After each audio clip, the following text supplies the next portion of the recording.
5. Hercule Poirot receives a letter. The events which I have just narrated were not, of course, known to me until a long time afterwards. But by questioning various members of the family in detail, I have, I think, set them down accurately enough. Poirot and I were only drawn into the affair when we received Miss Arundel's letter.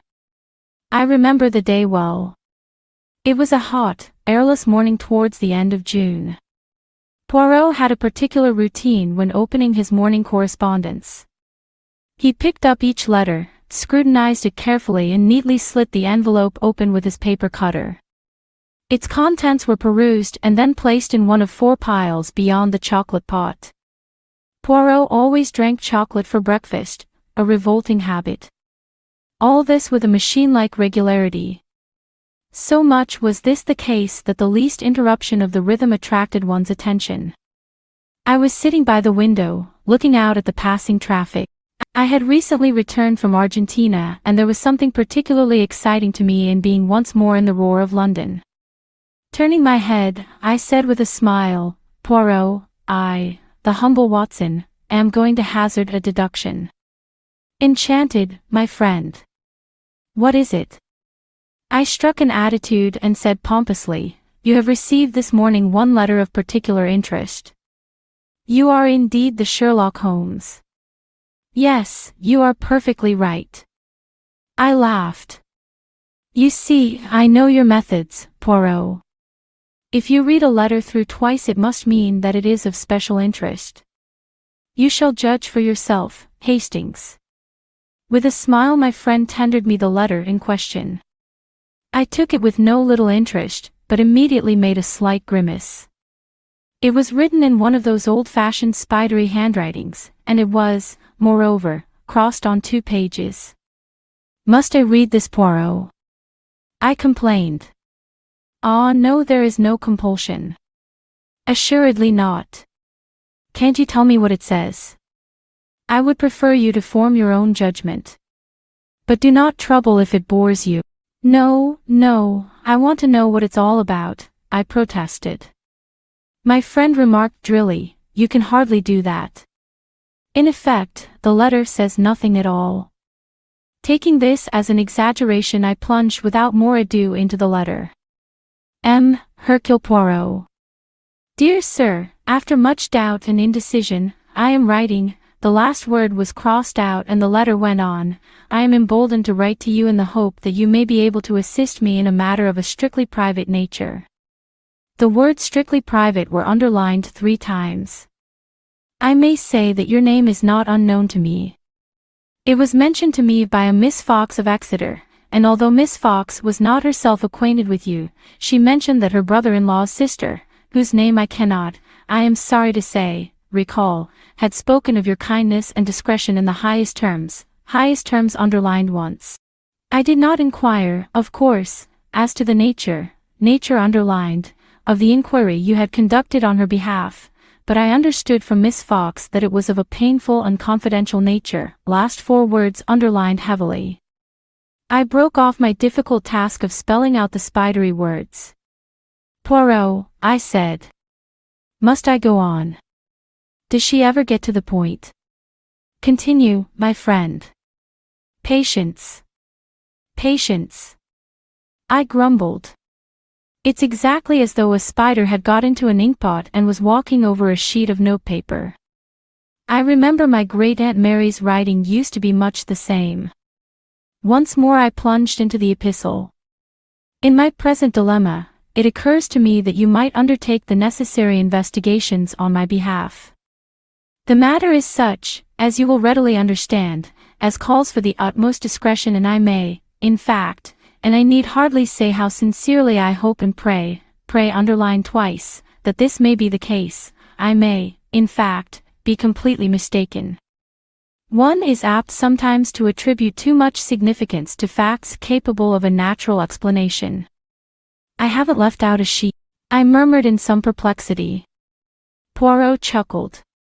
No. Because this doesn't seem to make sense. What is it she is talking about? Continue as toujours. The matter is such, as you will readily understand. No, I'd got past that. Oh. Here we are. In the circumstances, as I am sure you will be the first to appreciate, it is quite impossible for me to consult anyone in market basing. I glanced back at the heading of the letter. Little greenhouse, market basing, Burke's, but at the same time you will naturally understand that I feel uneasy underlined. During the last few days I have reproached myself with being unduly fanciful underlined 3 times, but have only felt increasingly perturbed.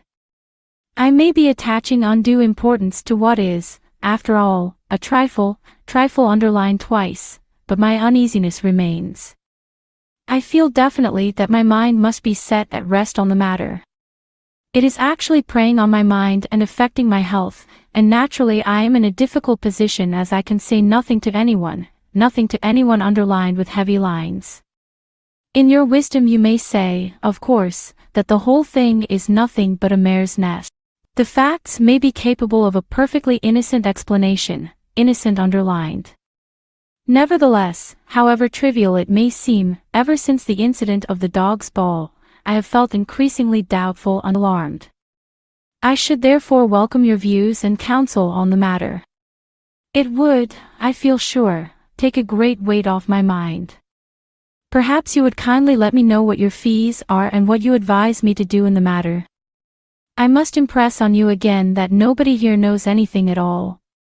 The facts are, I know, very trivial and unimportant, but my health is not too good and my nerves underlined 3 times, are not what they used to be. Worry of this kind, I am convinced, is very bad for me, and the more I think over the matter, the more I am convinced that I was quite right and no mistake was possible. Of course, I shall not dream of saying anything, underlined, to anyone, underlined. Hoping to have your advice in the matter at an early date. I remain, yours faithfully, Emily Arundel. I turned the letter over and scanned each page closely. But, Poirot, I expostulated, what is it all about? My friend shrugged his shoulders. What indeed? I tapped the sheets with some impatience. What a woman. Why can't Mrs. or Miss Arundel, Miss, I think. It is typically the letter of a spinster. Yes, I said. A real, fussy old maid. Why can't she say what she's talking about? Poirot sighed. As you say, a regrettable failure to employ order and method in the mental processes, and without order and method, Hastings, quite so, I interrupted hastily. Little gray cells practically non-existent. I would not say that, my friend. I would. What's the sense of writing a letter like that? Very little, that is true, Poirot admitted. A long rigmarole all about nothing, I went on. Probably some upset to her fat lapdog, an asthmatic pug or a yapping Pekingese. I looked at my friend curiously. And yet you read that letter through twice. I do not understand you, Poirot. Poirot smiled. You, Hastings, you would have put it straight in the wastepaper basket. I'm afraid I should. I frowned down on the letter. I suppose I'm being dense, as usual, but I can't see anything of interest in this letter. Yet there is one point in it of great interest, a point that struck me at once. Wait, I cried. Don't tell me. Let me see if I can't discover it for myself. It was childish of me, perhaps. I examined the letter very thoroughly. Then I shook my head. No, I don't see it. The old lady's got the wind up, I realize that, but then, old ladies often do. It may be about nothing, it may conceivably be about something, but I don't see that you can tell that that is so. Unless your instinct, Poirot raised an offended hand. Instinct. You know how I dislike that word. Something seems to tell me, that is what you infer. Jamais de la vie. Me, I reason. I employ the little gray cells. There is one interesting point about that letter which you have overlooked utterly, Hastings. Oh, well, I said wearily. I'll buy it. Buy it? Buy what? An expression. Meaning that I will permit you to enjoy yourself by telling me just where I have been a fool. Not a fool, Hastings, merely unobservant. Well, out with it. What's the interesting point? I suppose, like the incident of the dog's ball, the point is that there is no interesting point. Poirot disregarded this sally on my part. He said quietly and calmly, the interesting point is the date. The date? I picked up the letter. On the top left-hand corner was written April 17th, yes, I said slowly. That is odd. April 17th. And we are today June 28th, c'est curieux, n'est-ce pas? Over 2 months ago. I shook my head doubtfully. It probably doesn't mean anything. A slip. She meant to put June and wrote April instead. Even then it would be 10 or 11 days old, an odd fact. But actually you are in error. Look at the color of the ink. That letter was written more than 10 or 11 days ago. No, April 17th is the date assuredly. But why was the letter not sent? I shrugged my shoulders. That's easy. The old pussy changed her mind. Then why did she not destroy the letter? Why keep it over 2 months and post it now? I had to admit that that was harder to answer. In fact, I couldn't think of a really satisfactory answer. I merely shook my head and said nothing. Poirot nodded. You see, it is a point. Yes, decidedly a curious point. You are answering the letter. I asked. Oui, mon ami. The room was silent except for the scratching of Poirot's pen. It was a hot, airless morning. A smell of dust and tar came in through the window. Poirot rose from his desk, the completed letter in his hand. He opened a drawer and drew out a little square box. From this he took out a stamp. Moistening this with a little sponge, he prepared to affix it to the letter. Then suddenly he paused, stamp in hand, shaking his head with vigor. Non, he exclaimed. That is the wrong thing I do. He tore the letter across and threw it into the wastepaper basket. Not so must we tackle this matter.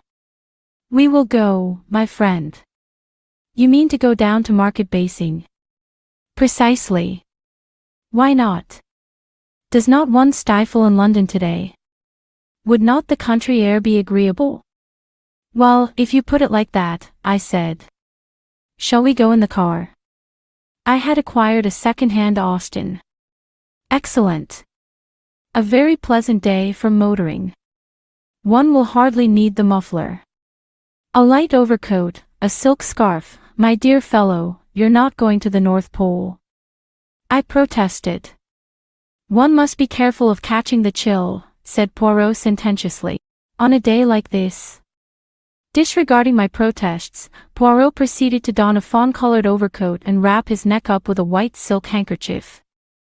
Having carefully placed the wetted stamp face downwards on the blotting paper to dry, we left the room together.